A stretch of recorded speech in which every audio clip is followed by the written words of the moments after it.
Hello and welcome, disruptors. Welcome to another episode of Mindset Mastery Moments with Dr. Alisa Whyte, your number one mindset disruptor. Because guess what?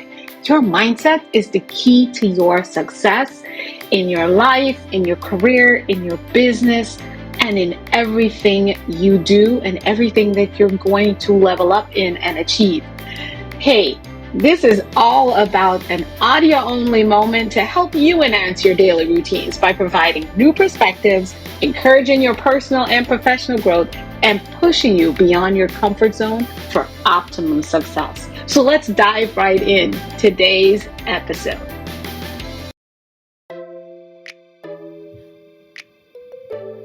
Hello and welcome, disruptors. Welcome to another masterful episode of Mindset Mastery Moments, where we delve into the universal stories of triumph over diversity, the resilience, inherent spirit of the entrepreneur's journey, and the profound impact of resilience in the mindset.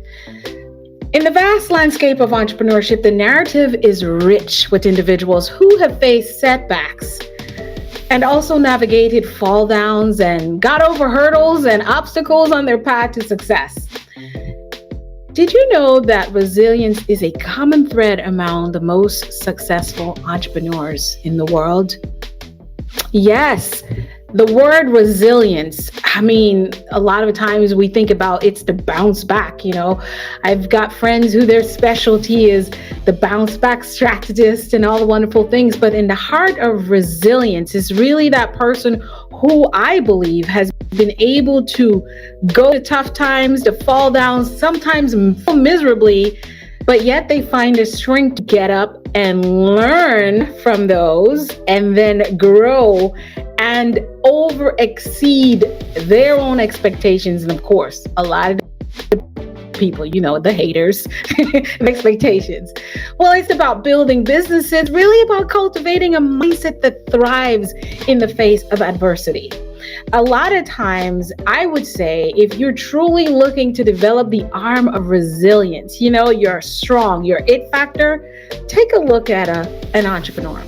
In the realm of mental health, resilience becomes a cornerstone to the difference of the individual who will fail and those who will succeed. And let's face it, there's a lot of people touting on Facebook and Instagram and all over social media about how well they're doing, but are they truly okay?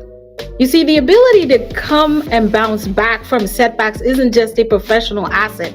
It is really a fundamental aspect of maintaining your mental well-being in order to be the type of person that achieves the goals that you want. As we explore these themes and consider the words of the renowned psychologist Martin Seligman, who says, resilience is not just the ability to endure, but to grow from adversity. Today, I am welcoming you to an introspective journey as we unravel the threads that weave together about resilience and how that doesn't have to do with mental health and entrepreneurship. How do you define resilience in your own entrepreneurial journey or in your life in general? How has it influenced your mental well-being? And how has your mental well-being influenced your journey? We're going to reflect on these questions as we embark on an exploration into the depths of what we're calling today Resilience Redefined. We'll be right back after these messages. We're back. And I know you're like, Resilience Redefined. Well, I can show you better than I can tell you. Today, we have a phenomenal guest who I couldn't wait to get on stream in the studio on the microphone with this guest. Today, we are welcoming an extraordinary human, an extraordinary young man, an extraordinary entrepreneur, someone who I just in a short time got to know, and I'm learning so much from him. Today, we are going to be talking about resilience and triumph. This guest that we have today has faced more than his fair share of failures and fall downs and setbacks. However, each setback, he discovered the stepping stones to success. I mean, talk about having a BA. And y'all know I'm not talking about Bachelor of Arts degree. From college dropout to ascending to the position of CEO of an Inc. magazine top 50 fastest growing consumer brand. This individual that you're probably like, who is it? Tell us.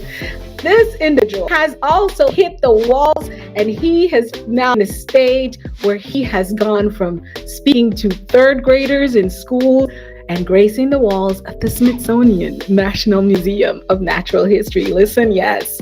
His story is not only inspired by many, but carries the potential to ignite inspiration in you. Today, we are bringing to our microphone an individual who we will unravel the layers of his Resilience Redefined.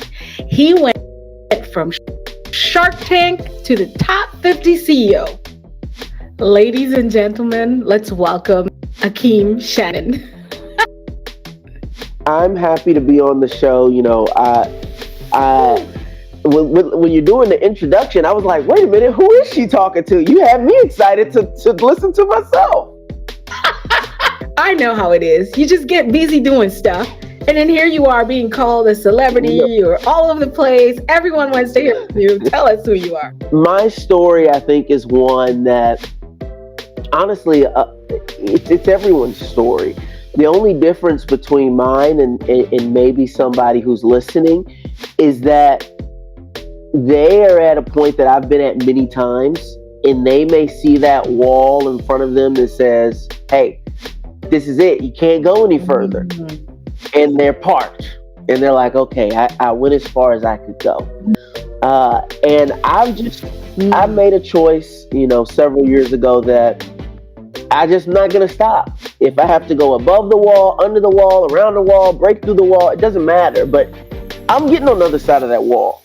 And that has just led me down an incredible journey of meeting amazing people and having these amazing moments, and starting a business and just really being able, I think, to enjoy the journey, even though the journey has been riddled with lots of failures and difficulties. It's also been blessed with just these incredible experiences that to a younger version of myself would seem to be impossible.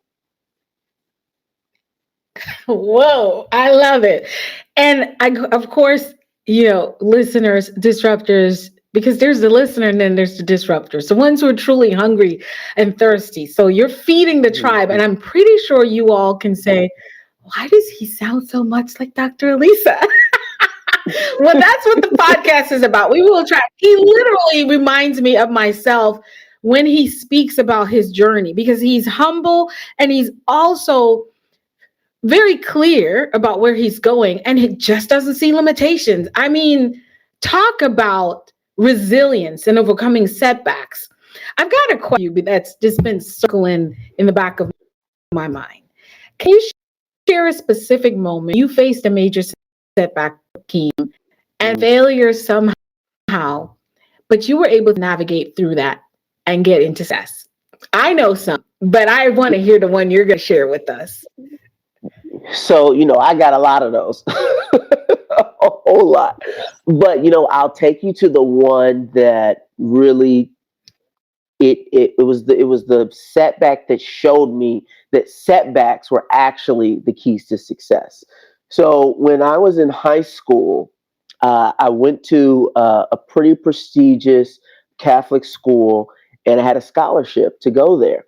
And while I was there, I lose my scholarship.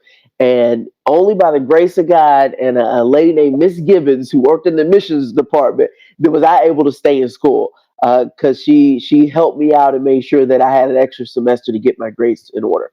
And because of her generosity, I was able to earn a full scholarship to go to Howard University in Washington, D.C. And so I go up to Howard. I'm studying chemical engineering because I had read somewhere that chemical engineers were the highest paid graduates. So I said, okay, that's what I'm going to do.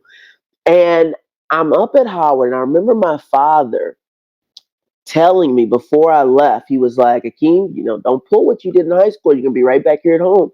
And I'm like, that's never going to happen. I'm going to get my grades done. Don't worry about it. Well, about 2 semesters in, I was on academic probation. My GPA was like a 2.2 or something. And I had lost my scholarship. And I remember I went up, it was the third semester, my third semester there. I had no scholarship. They told me I could no longer come to class anymore.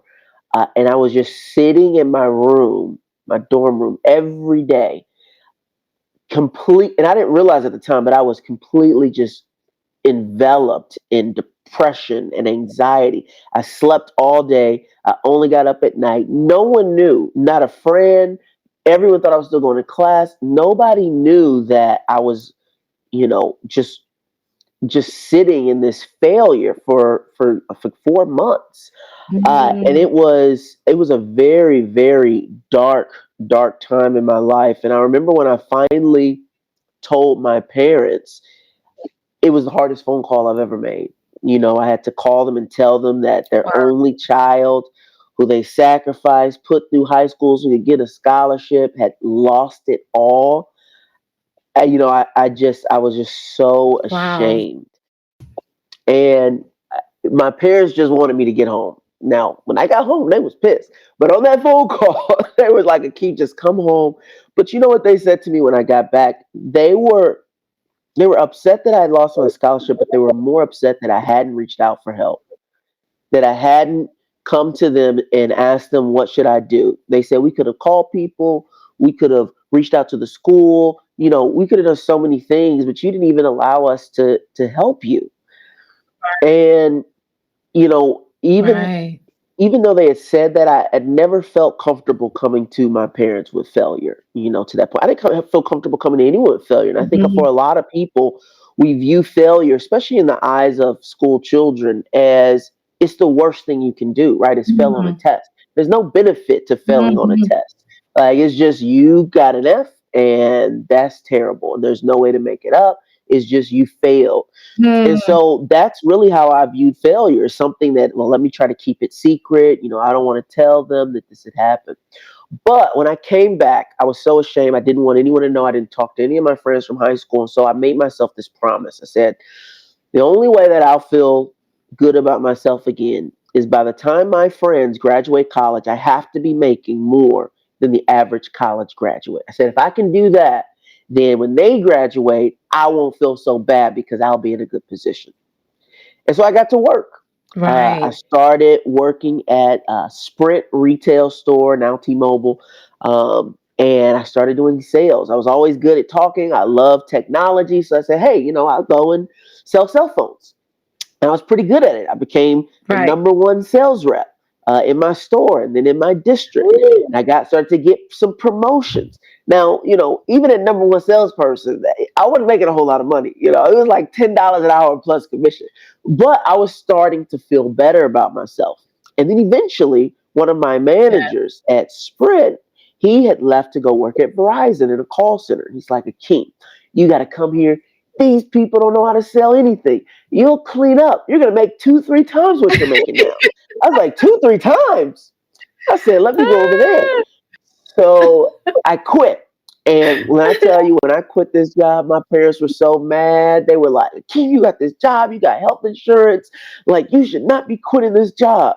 And I said, I gotta quit because they say the grass is greener over there and it looks green. So I'm gonna head to it. So You're going I over. had to, I'm going over. So I go to Verizon, and Curtis, who was my boss, and my friend that invited me to work there, he was absolutely right. I doubled my base salary, I doubled my commission overnight, and I remember about a year or year and a half into working there was this big competition called Rockstar, Verizon Rockstar. And it was this sales competition where you had to pitch Verizon's family of services to judges. And so they had a center competition and regional and then national. So we do the center competition. I win. We do the regional competition. I win. And my boss is like, who's also my coach, he's like, Akeem, you can win this whole thing. Like, this is your competition to win. I'm telling you, you can win this thing. And I'm like, Curtis, you think we can really win? He's like, Wow. yes. So the finals were down in Miami. And it was at the Fontainebleau Hotel. If you've ever been there, you know it's an absolutely extraordinary hotel. They filmed James Bond there. It's this massive, massive complex on the beach. So we're in the Fontainebleau, and like Verizon had laid this place out. They had signs that said Verizon Rockstar everywhere.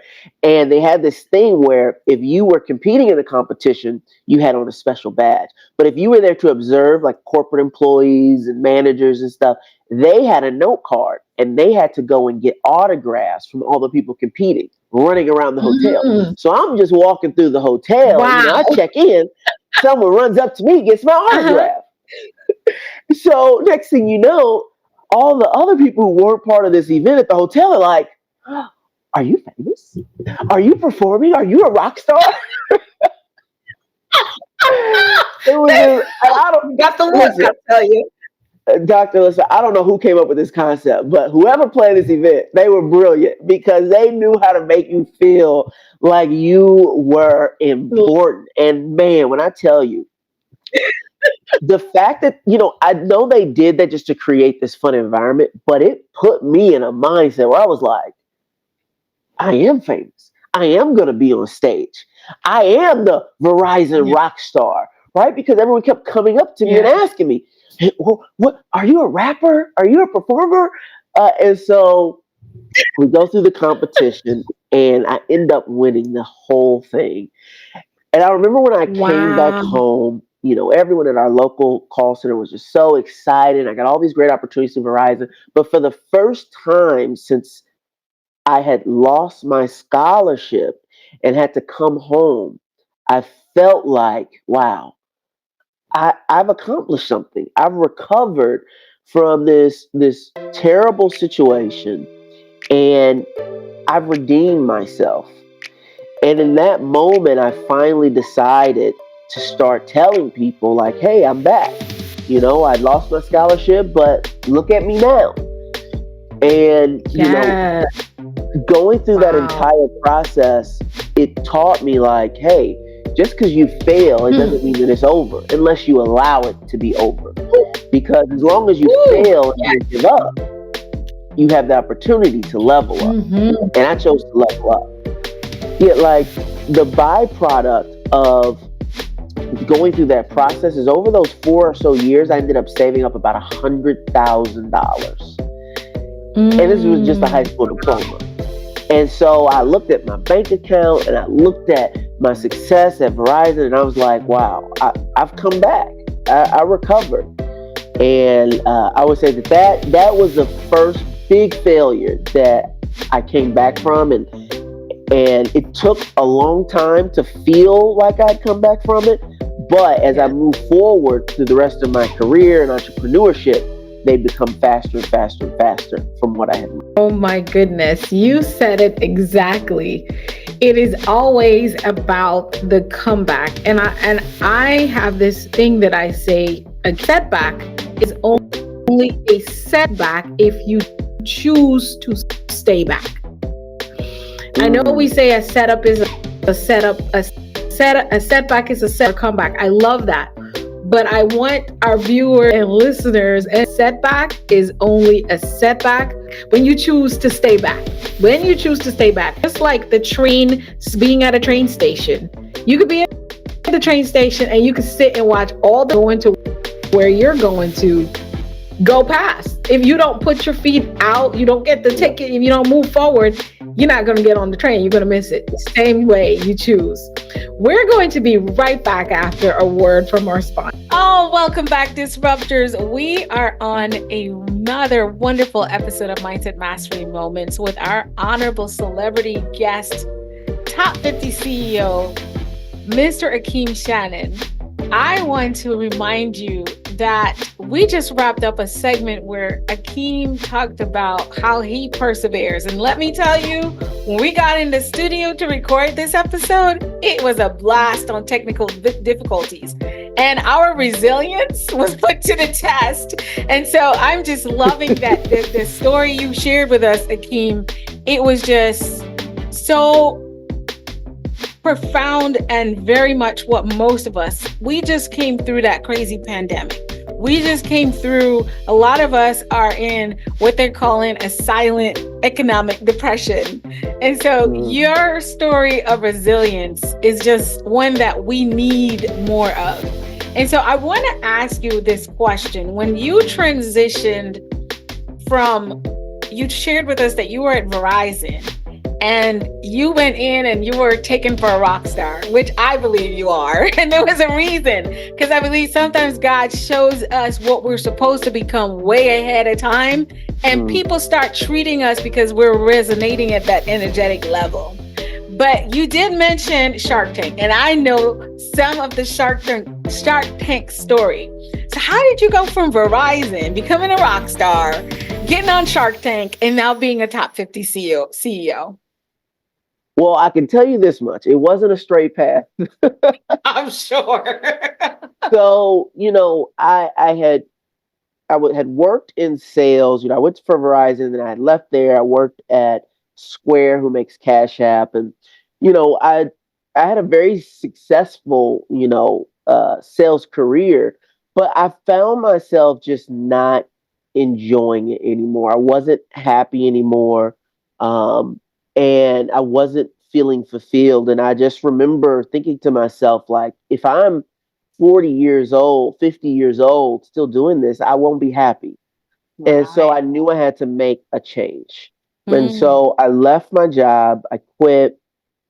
And at first I was doing marketing. I didn't really know what I wanted to do next. So I was like, okay, well, maybe I could do marketing and help other businesses. And then I didn't really like that. And so I was trying to come up with something. And when I had left my job at Square, my boss had given me a book called The Alchemist. Ooh. And for those who don't know, The Alchemist is this book about a boy who goes on a journey to find his treasure. Now, I would have known that, but see, when he gave me the book, I didn't read the book. So I didn't know what it was about. But I was sitting on my couch one day, and my mama sent me a video, an interview between Oprah and Pharrell. And Oprah's, Pharrell, tell us about a book that just changed your life. And Pharrell's like, Oprah, the book that changed my life and gave me all this success, and the one that I recommend everyone read, is called The Alchemist. And I'm like, oh, I have that book. I need to read that book. Now, right. My mindset wasn't right. I didn't read the book. Okay. I was like, oh, I'll read it another day. I don't got time for that. And this kept happening. I would hear about the book. People would tell me about the book. I would see the book was on the New York Times bestseller list again. It's a 30-year-old book. So I keep hearing about it, and I'm just not reading it, right? Not reading it. And so finally I move into a new apartment, and I have stuff everywhere. My buddy had helped me move everything. And I walk over to the kitchen island, and I see this book. Now, the book that my boss had given me, it was The Alchemist, but it was a hardback. It had this beautiful sleeve. It was this really pristine, nice copy of The Alchemist. Nice. But the book on my counter was a tattered paperback, discount bookstore, $6.99 book. But it was The Alchemist. And I freak out. Wow. And I'm like, where did this book come from? And how long have I owned this book for years and never knew I owned this book? Because I'd never even heard of The Alchemist before he had given me this book. And I asked my buddy, I'm like, did you put this here? And he's like, no, I didn't put that there. And I'm just freaked out. So I literally sit down on my couch and I read it cover to cover. And the book talks about this boy in the early part of his journey to find his treasure. He meets this wise man, this king, and this king tells him about omens or signs that will help him along the way towards finding his treasure.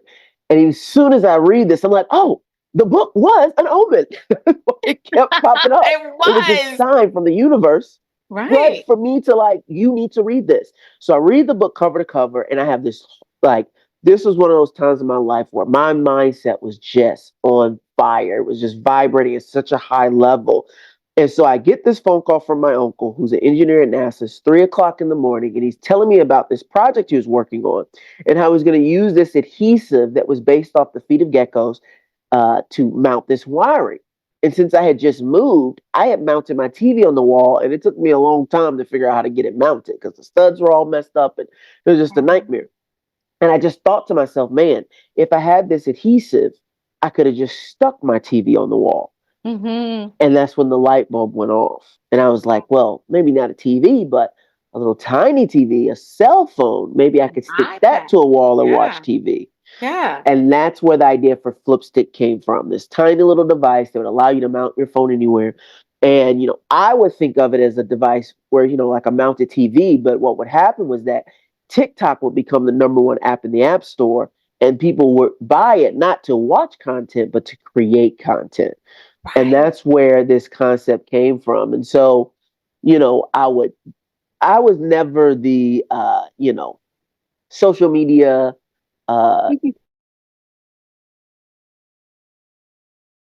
Facebook ad type of guy. So I had to come up with other solutions to sell my product. And at first, I started selling them hand to hand in the at festivals and at different places.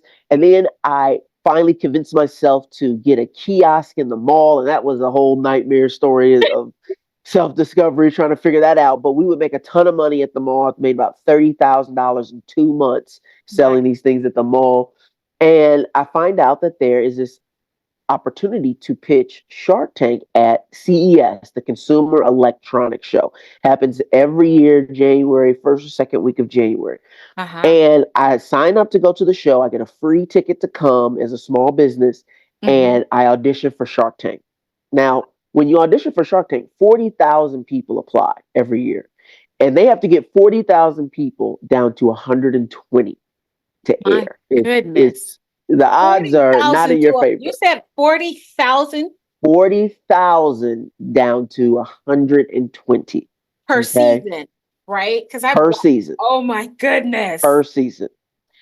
So I'm like, I didn't know the statistics. Thank goodness. I probably wouldn't apply. But I go, I pitch, they like my story. I get to the next round. I have to make some videos. I get to the next round, and I get down to the final 200 people. Okay. So they just got to get it from 200 to 120. And I'm like, I got this. I'm less than a year into my business at this time. Right. I'm like, this is meant for me. Yes. And they're like, Akeem, we need you to talk to the executive producer. They're trying to finalize everything. And so they're like, if anything happens and you're not going to be on the show, we'll let you know. Like, you've gotten really far in the process. I'm like, okay. And I remember I was walking my dog one day, and I get a phone call, and it's from LA, and I'm like, oh, this is it. And I pick up the phone, and they're like, hey, Akeem, this is so-and-so from Shark Tank. And I just have to let you know that we're not moving forward with you on the show. And okay. I know. I was devastated. Oh my God. Because I didn't know anything about, my website wasn't making any money, right? I'm only selling these things at the mall and making money. And now, after getting this far in Shark Tank, I got my hopes all up, and I don't make it on the show. Right. And so I was like, okay, what now? And so I end up, well, first I cried for like 2-3 weeks. I had so much self-pity. I was off. I was so off. Yeah, because you take time out for all these recordings and travel, and I done went to Las Vegas. I was so convinced, I'm gonna be on the show. I'm sitting here reading this book. Do you pay your own way when you're on these shows? Because I was told to go to American Idol. I've never done it. Yeah, you gotta pay everything. Like, when you get to the final stages, they'll pay, but the auditions and you got to do all that. You got to take your time off work. All that stuff's on you. And, I'm reading The Alchemist. It's like, follow the omens and you'll get your treasure. Well, I should have never read this book. This has got me in all this trouble. I don't like this. Oh my goodness. I'm like, okay, I my website's not working. The mall is okay, but I got to figure something else out. So I'm like, I got to find another celebrity.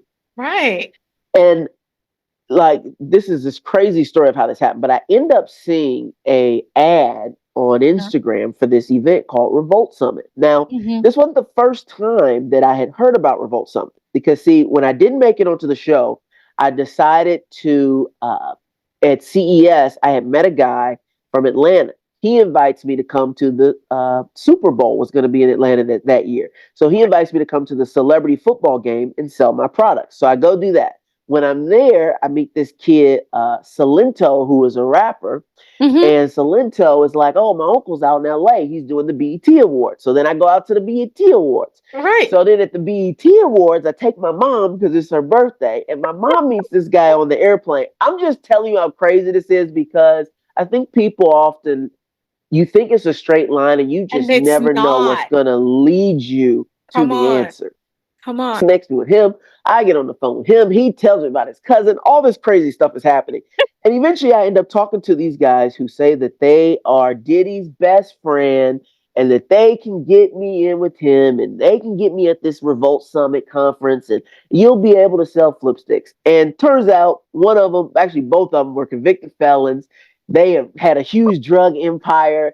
It was just a mess. So Oh I my end up not goodness. doing any business with them. Oh my And they get goodness. mad at me for it. Right. And they're mad at me. And they're like, you're never going to make it. You're never going to do anything. And then I see this ad on Instagram for the Revolt Summit. And I'm like, I'm going to go to the Revolt Summit. Right. And I'm going to pitch my business at this pitch competition Right. just to prove those guys I'll do it without I'll you. do it without. Come on now. And I'm like, they probably don't know Diddy anyway, so it doesn't matter. They So I usually signed up. don't. You know what I'm saying? I was like, so I sign up, get my airline ticket. The ticket was $500 for this conference. Go. Uh-huh. And then I find out the pitch competition's closed. I'm not going to be able to pitch.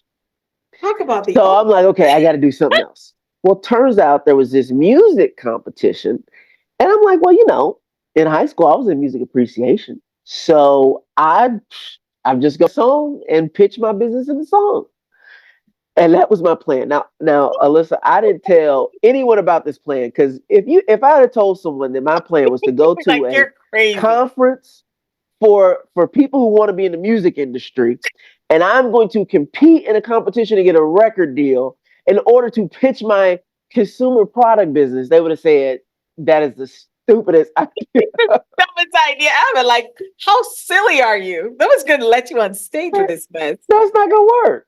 Love it. But my mindset was just so strong at the time. Desire. Yes. My desire was just so overwhelming. And so I practice this rap. I go to the conference. I get all this adversity. I had to submit videos that I didn't know about. I thought I wasn't going to be able to compete. And I do my rap and they love it. I get into the top 5 people. I'm going to be able to get on stage in front of DJ Khaled, Timbaland, Diddy, all these rappers, right, to compete for this record deal. And then I find out, well, Akeem, we have to disqualify you from the competition because you don't want a record deal. You're trying to pitch your business. I said, I got the score, didn't I? I was like, what's the difference between pitching for a record deal and pitching for a business? Those might as well be the same thing. It's the same thing. For us entrepreneurs, it's the same thing. It's a pitch. Now, listen, for money. They didn't agree. Oh, boy. And so they disqualified I would have me. sat there and I would have said, this is freaking genius. I want to see him try. And you know what? The judges had. That's why I was in the top 5. But the person running the whole competition said, no, that's not why we have this competition. Hater. So I'm sitting in the audience right before the music competition. There was right before the music competition was a comedy show. It was DC Young 5, 85 South. And so they're doing their show and something just said, you got to stand up. So I stand up. And so you got to hold your product up. I held my product up in the air. And DC looks at me and he's like, now he used very colorful language. I won't use it all here. But he's like, man, what are you trying to sell me? And I go into full pitch. I'm like, this is a flip stick and you can stick it here. You can make videos and you can do this. Oh, I love it. So he starts cracking all these jokes about the product. He's like, well, I want to know where I can really stick it because if I can stick it certain places, then I'll take 20 of them. And I derailed the whole comedy show. People start coming up to the stage. They're pitching their products. They're showing off their businesses, their services. And eventually this kid comes up and they're going to let him come on the stage and they're going to let him do his freestyle. And I'm like, wait. I also have a rap. And they're like, oh, not the flipstick guy wants to come here and rap. He's like, you already ruined our show, man. Why you don't come up here and embarrass yourself? And I went up on the stage, I performed my rap, and the audience ate it up. They loved it. Wow. And the same person that disqualified me from the competition runs up to the stage and she's like, oh, Akeem, that was just incredible. And she introduced me to the CEO of the company. She introduced me to the sponsors, who was AT&T. She walked me to the backstage. I got to meet all the rappers and everyone. And I am buzzing so, like, my adrenaline is pumping so hard. I'm backstage. Diddy's there, DJ Khaled, everyone. That I remember it was in the back, they had an open bar. And I was drinking alcohol and I couldn't feel anything. I was like, this alcohol's not working. But it was because my adrenaline was so high. Right. And I remember I'm backstage, right? All these celebrities.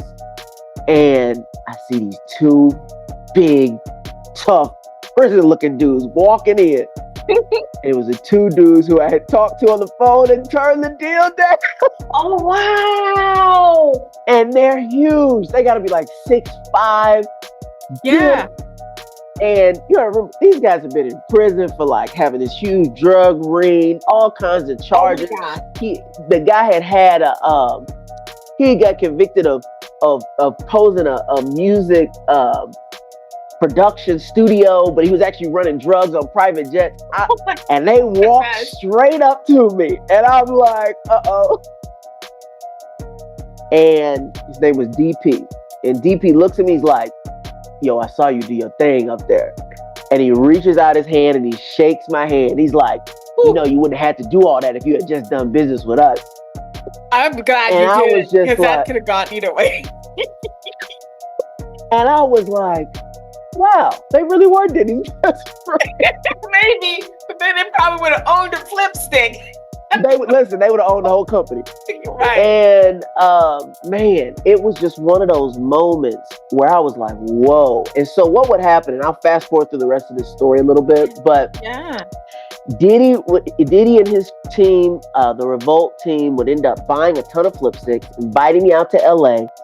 And when I got to LA and started meeting the celebrities there, I found out that the Revolt team had been telling everybody about this whole story of mine. And at that show, Snoop Dogg was there. And when Snoop got on stage, I wanted to ask him a question. And I was one person away from asking a question, but I took my phone, stuck it on the wall behind him, and Snoop just went crazy for it. And he just had to know what it was that was sticking on the wall. He called it the sticky phone guy. Yes, and I would get to meet Snoop. I got to meet Snoop Dogg, and it went backstage, and all this crazy stuff happened.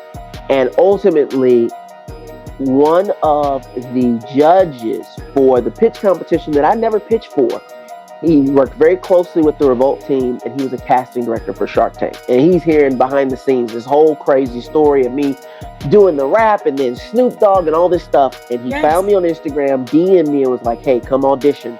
I'm going to be in Kansas City in 2 days. And I want you to audition. And I auditioned and got on the show. So you got turned down from Shark Tank once after going a whole long way, which you didn't even realize how far you were, to only go through this whole ride with two big guys who did not make sense to your psyche. And you just pushing through to get right back on Shark Tank. Man, this is mind blowing to me. Connect for us what were you even thinking? I mean, you told us how numb you were, but when did it switch for you? What kind of mindset did you get into when you decide to go past the two big guys? I mean, initially, and push through to this. The lady tells you you shouldn't be here. You're not right. What is the one little thought behind your head at this point? Like, what are you trying to do? I didn't do all of that thinking I was going to get on Shark Tank. That was never what I thought would happen. Because you already got turned down. Right. I'm just like, I just got to go another route. What I didn't realize was that, the first time I applied, it was because of the product. And I got as far as I could get because of the product. The second time when I got on the show, it was because of the story. And the story wouldn't exist without me having not made it onto Shark Tank. That's what created the story. And I remember my mom when I was getting ready to go down to Atlanta to the first event. She had sent me these YouTube videos of this motivational speaker, and it was just all about your mindset and having your mind right, and that you don't want to look at obstacles as obstacles. They are just contrast, they're friction, but it's all keeping you on your path of where you're trying to go. Even if you don't necessarily know the path, Come on. to accept that contrast as knowing that it is guiding you into the path of what it is you truly want. And that was the mindset that I was going with. And I remember when I was thinking about, I was feeling kind of desperate, and I was thinking about doing this deal with these guys, with the Diddy's best friends from prison guys. And my mom told me, she's like, Akeem, you can do this deal with them and it may work out. I'm the one that introduced you to that got you, to know these guys. She said, but here's the thing: if you go this route, you'll always be accompanied with investors and founders that are former inmates. And she's like, do you want that to be a part of your brand? Ooh. And it was very tough for me to say, because I've never, haven't been someone that lost their scholarship and, worked in retail. I've worked with a lot of people with lots of past. And so, it never really bothered me. But what she said was, she's like, when you're trying to get investors, and these investors are, the type of people that have never dealt with those type of people, she's like, it's going to be very it may be very difficult for you. Right. And so, I'm so grateful for her always just being, she's been a cheerleader for me since day one. Yeah. Like, of just, you can do it. And always, like, helping to guide me. And so, yeah, I mean, honestly, I think that I didn't know the outcome. I only ever knew the next step. And I think that that's a very powerful ignorance to live in. Because when you only know the next step that you need to take, you don't worry too much about all the stuff at the end. You have a dream of what you want to achieve, but you're just right now worried about the very next step that you have to take. Yes. And anytime that I've made lots of progress in my business and my life, has always been when I'm just focused. I have a dream of what I want in the end, but I don't worry about the entire path to get there. I just worry about the next step that I need to take. Oh my gosh, that's so powerful. I posted on social media a few days ago, I think about a week or a couple during the holidays, where I said, you've got all the information you need if you know how to get up and just put one foot in front of, like, just that one step. You have all the clarity you need. And so you dropped that gem and you did it so effortlessly. It came right out of your body. And I know our listeners on the podcast platform can't see you. This is why, we do have the video up on YouTube, but he just reminded us that, number one, the path to greatness can look very confusing. It can have a bunch of setbacks and what seem like a throw off, but it really is not, because a setback is only a setback if you choose to stay back. And then he told us that it's also almost never clear. And these are, when we listen to entrepreneurs like Steve Jobs and their story, I mean, this is why you're so great, because you have literally, without even knowing how they think and what they thought, because you weren't even reading the book you had forever about the alchemist, you were already just living it. And so I love what you said, is being in an incubation of, this is what I'm going to do, and just never taking no, never taking stops. If the bus stops, you're like, okay, what's the next bus I'm going to get on? I know where I'm going. I just don't know how I'm going to get there. So I'm going to follow the path. That's it. So I'm just loving this. And I pray that our viewers are getting it. One of my dear friends, Dr. Kareem Ellis, who was on the show last episode, he always says some things are taught and some things are caught. And if we're Mm, listening and leaning into this episode and listening to the wisdom of Akeem Shannon today, I hope you're catching what he's putting down because his journey is absolutely phenomenal. Here's one question before we take a quick break, Akeem. When it comes to becoming adaptable and pivoting, what do mm, you say in that moment of complete chaos, a no, a big no, a shut door? Where do you go?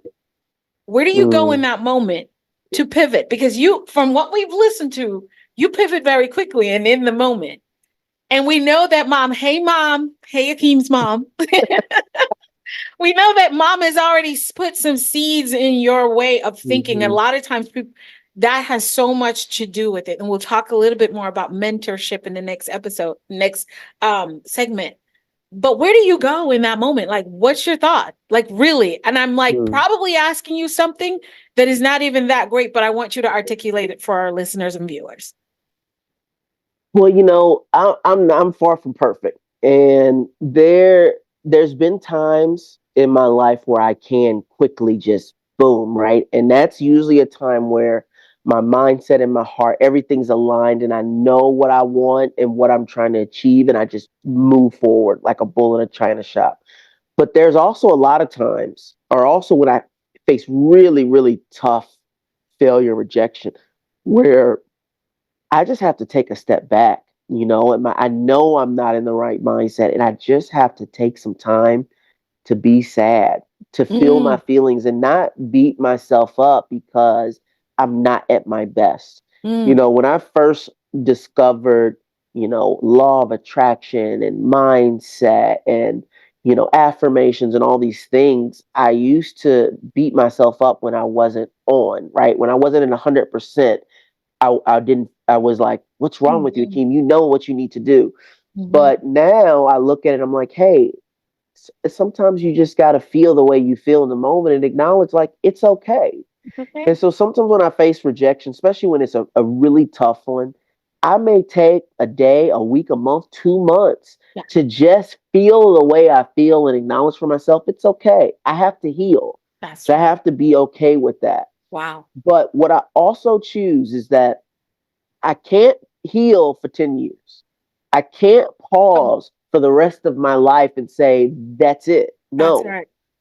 I'm healing so I can go back when the next season comes around Yeah. and I can excel. And I remember I have a mentor and he always talks about, he's like, life is success is a roller coaster, right?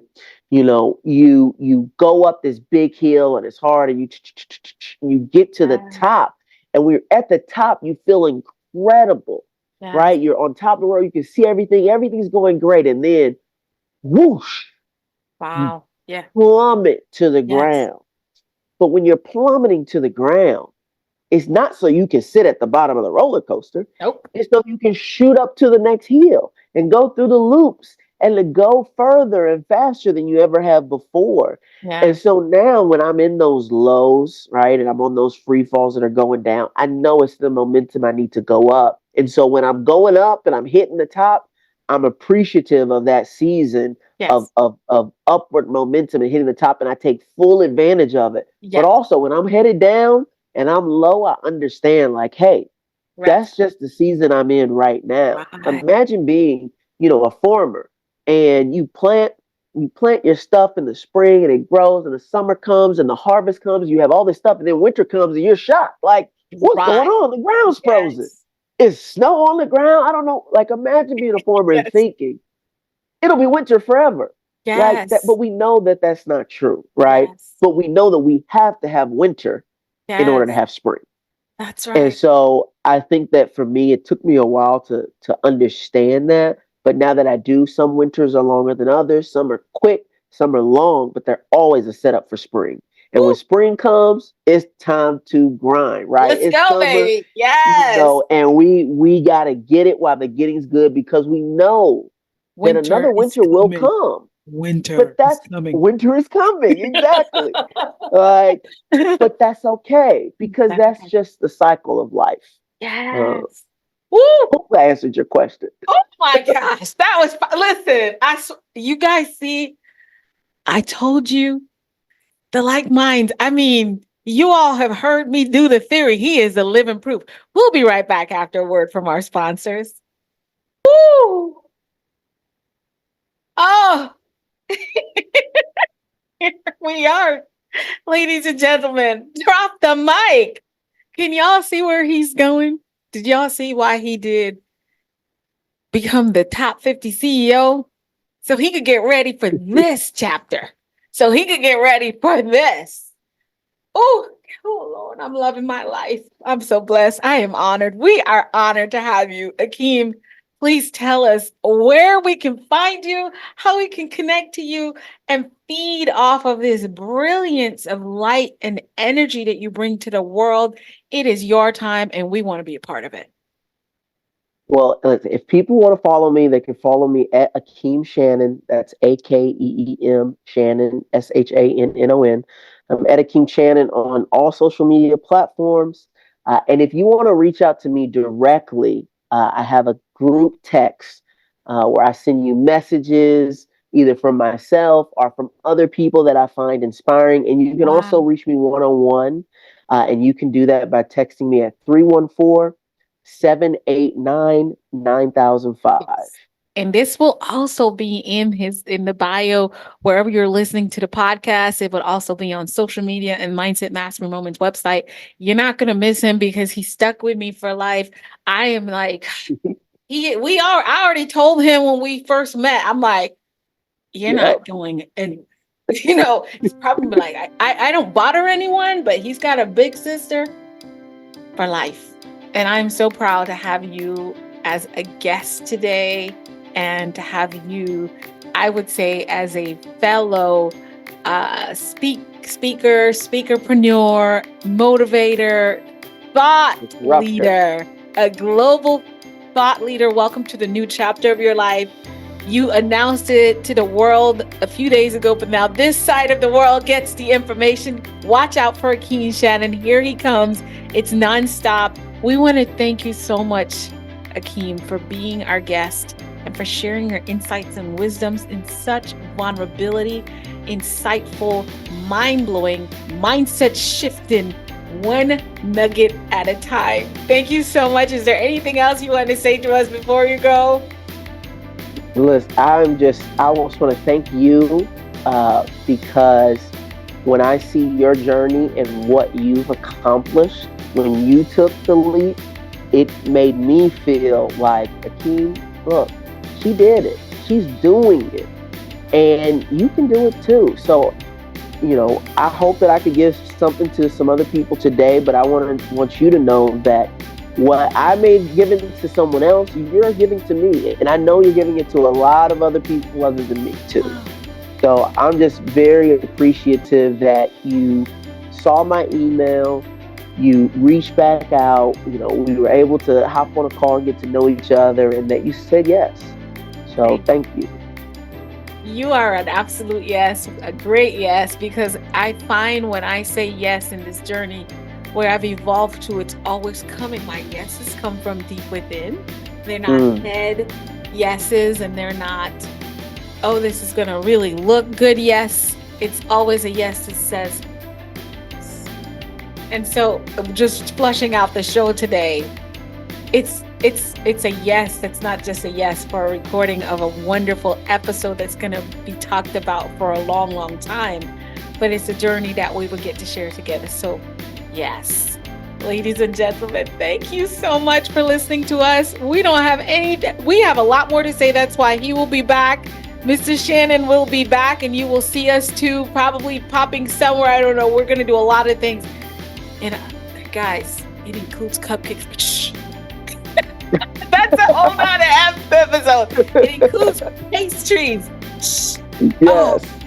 I want to wish you guys love, light, peace, and blessings, and we're out. Bye.